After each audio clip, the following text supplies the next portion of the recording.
truth. What's up, everybody? Hope you're having a good day. As promised, or threatened, whatever part, I'll go ahead and finish up the series about the old world order being dead and the new world order is starting. But before I do that, I do want to say that over the last few days, I've been seeing information on the news that is supporting the same idea. In fact, we watched the flight radar thing about 3 European nations, Germany, one of them, flying to the United States on the eve of the talks going on in Munich this weekend or this week. So European Union and Europe itself, even England, is basically begging the United States to be friendly with them and to start trades with them again in all things. So this is really evident, guys, about what I've been saying, that a new world order, not the old style of new world order, but a newer form of a new world order has emerged. And if you're watching news, guys, go ahead and hit the Euro News and the Reuters and all these other things instead of the mainstream medias, which is really concentrated on one specific thing about this deal with the Guthrie stuff, which is, guys, I don't understand it. But anyway, guys, that's what a lot of the other ones is. But the real story is, guys, that the old world, the old traditions of the gentleman's club making deals is gone. And now everything is algorithms and bottom lines and things like this, guys. It's what is shown on paper. And remember, again, guys, that Larry Fink had said he wants to tokenize everything, including you, including the air, including the water, and everything else like that. It will be having a value assist to it, an asset. And Donald Trump did say at the beginning of his new administration or new term in office that he wants to put all American assets, to put a value on all American assets, which also, again, includes you, me, and everything else, even the air and water you use. So that is our new world order, guys. It is digitized, it's tokenized, and that has a value on everything, maybe even your thinking. So to recap, this is what this one is going to be a recap about what I have talked about the last 3 episodes of 3 videos about the old world order. So we'll go ahead and recap that today. This again is the thing I got rolled up to right here. So thanks to AI and everything like that, it's really cool to have this to form my thoughts and everything, put them together and link it together because, I'm not the smartest, but I do have a good nose for a lie. So it starts out the Great Hinge, from bloodlines to blood rock. Canaries in the coal mine. The Bogdanov twins, January 2022. Start with their passing as a symbolic end. They represented the 1980s mass media futurism, a time when power felt human, human, even if it was strange. Then the meme legacy, or as I call it, me, because it's all of this about me. The meme legacy, they became icons of the unregulated digital age, the cryptocurrency stuff, and the memes. Their deaths coincided with the first major crack in the digital Wild West, just before the 2022 crypto collapse. If the Bogdanovs were the end of the human main character energy, what replaced them? Part 2, The Great Clearing, 2022 as a historical hinge. The theme formed the exploration of the 20th century going into the 21st century. First, we have the political titans, which is Mikhail Gorbachev, Queen Elizabeth, and the president or premier of China, Jiang Zemin. I'm not sure if I'm pronouncing it right, but he's the one there before Jiang. And Gorbachev was the founder or one of the pushers about ending the Cold War along with Ronald Reagan. Queen Elizabeth, of course, was the old way of doing things, old European dynasties of handling things. And of course, Jiang was after he died, he brought them into a global economy, which worked good for a while, but guys, all that is gone to hell and back. These figures held power through sovereignty and diplomacy.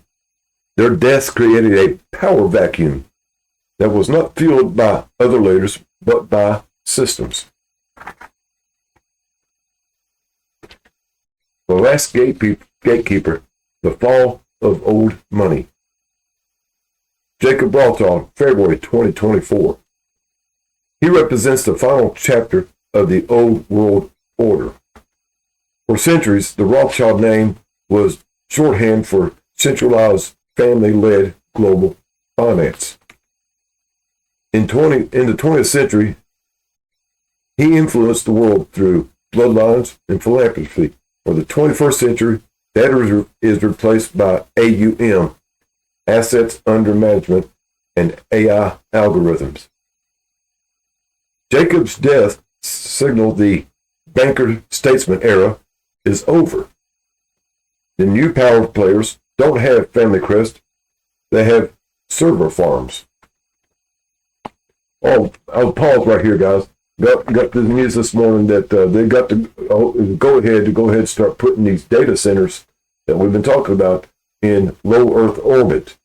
And already I found out also that the Starlink systems that everybody's been talking about linked to satellite, internet, and everything like that, but actually they are a connected AI data center, a data center in orbit right now.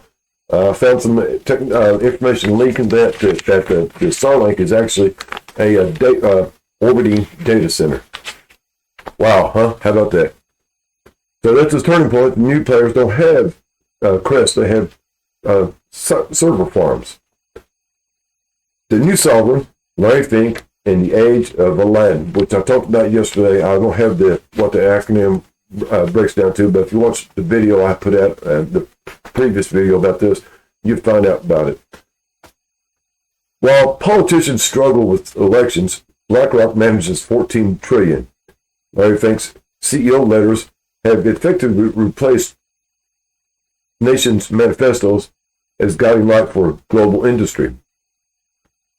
The Aladdin system explains that the power is now a black box, which is an Aladdin thing.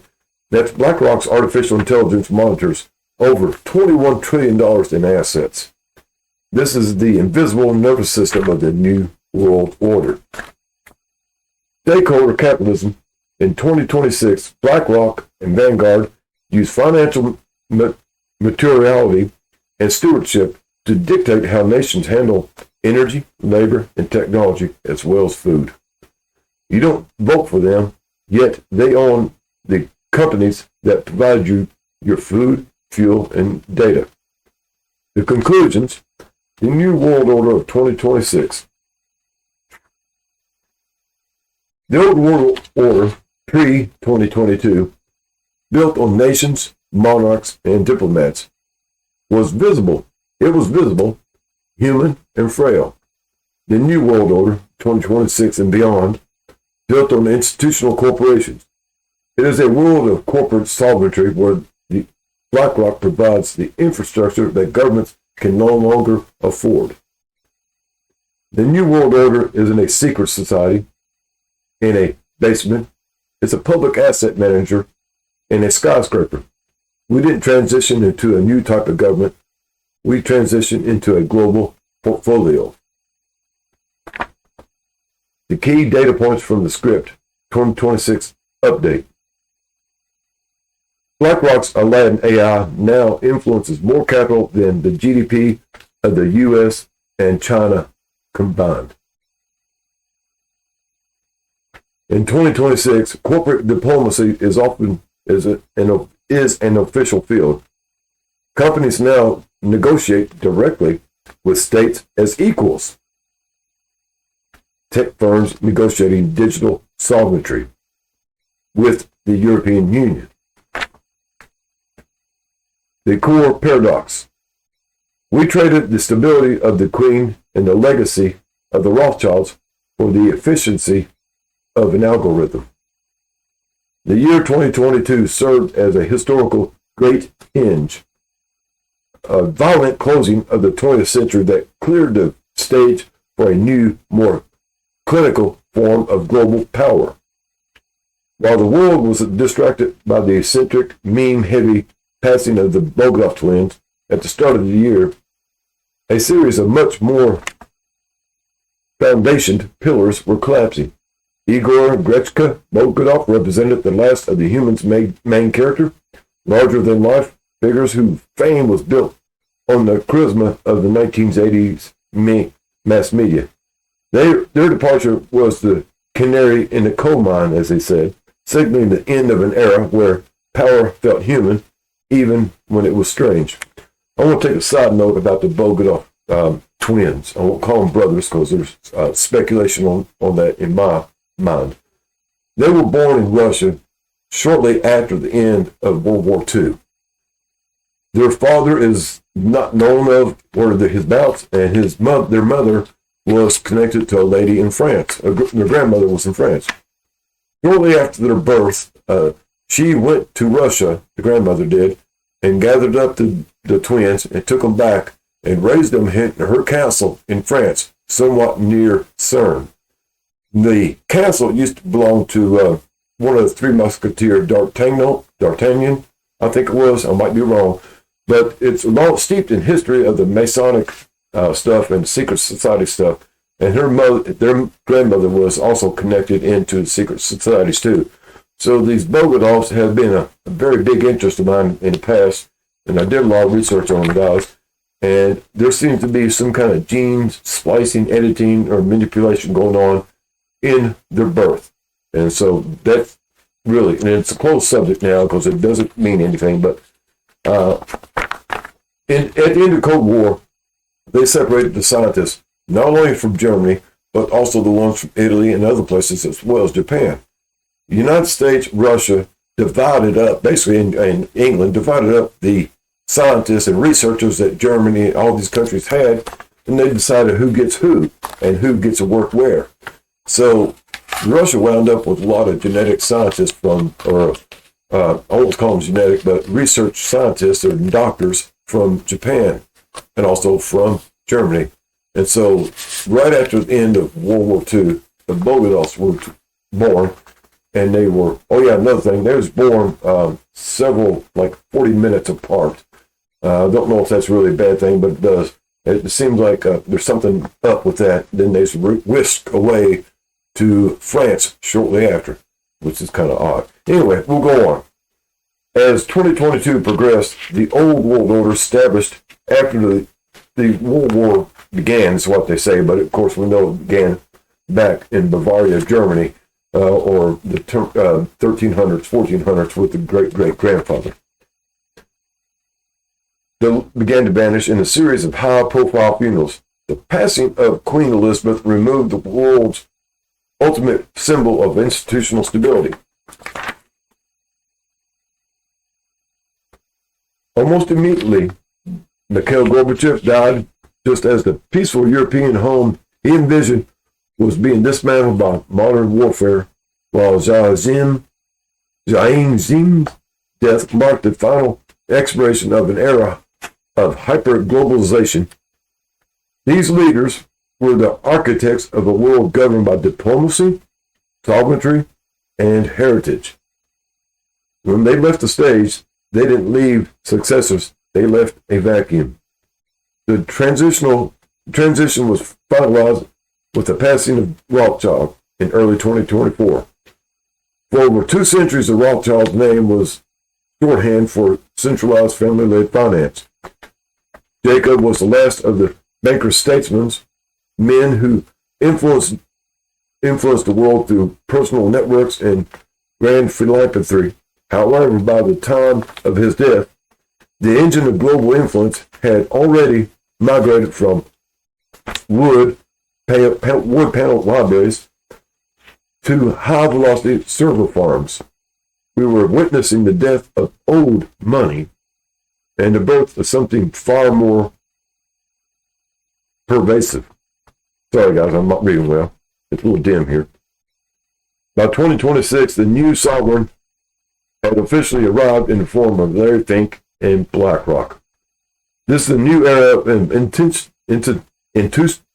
institutional corporate commerce. where the traditional power of the state has been superseded by the black box. Unlike the Rothschilds, Larry Fink does not rely on family crest or bloodline. His power is derived from Aladdin, an artificial intelligence system that monitors over $21 trillion in global assets, more than the United States and China combined. In this new world order, power is no longer about who owns the most land, but who manages the most data. The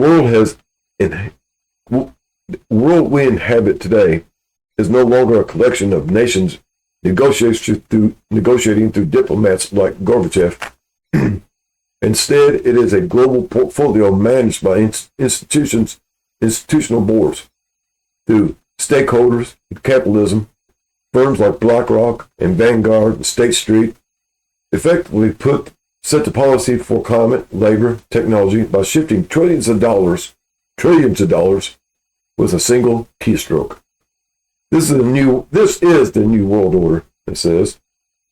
In its final form, a self-correcting, data-driven loop that is immune to the death of any single individual. We have traded the visible, fragile stability of monarchs and titans for the more invisible, cold efficiency of the algorithm.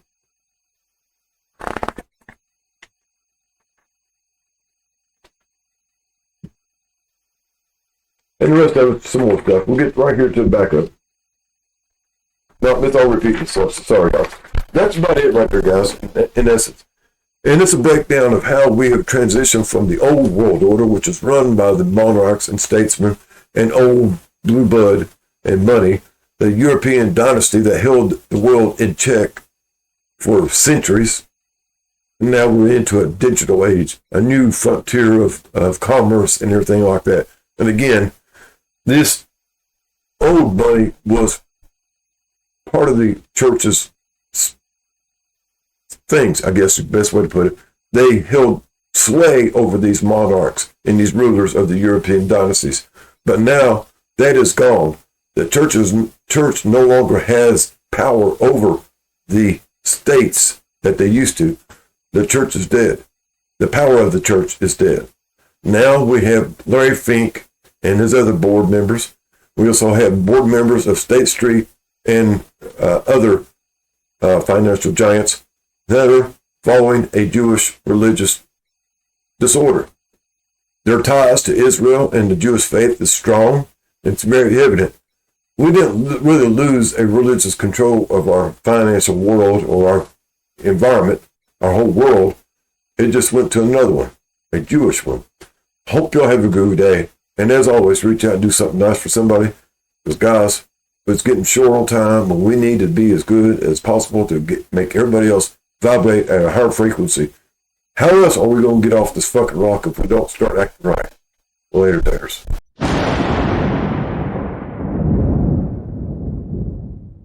Attention passengers, we've now reached our destination. We hope you enjoyed the flight and have a nice day.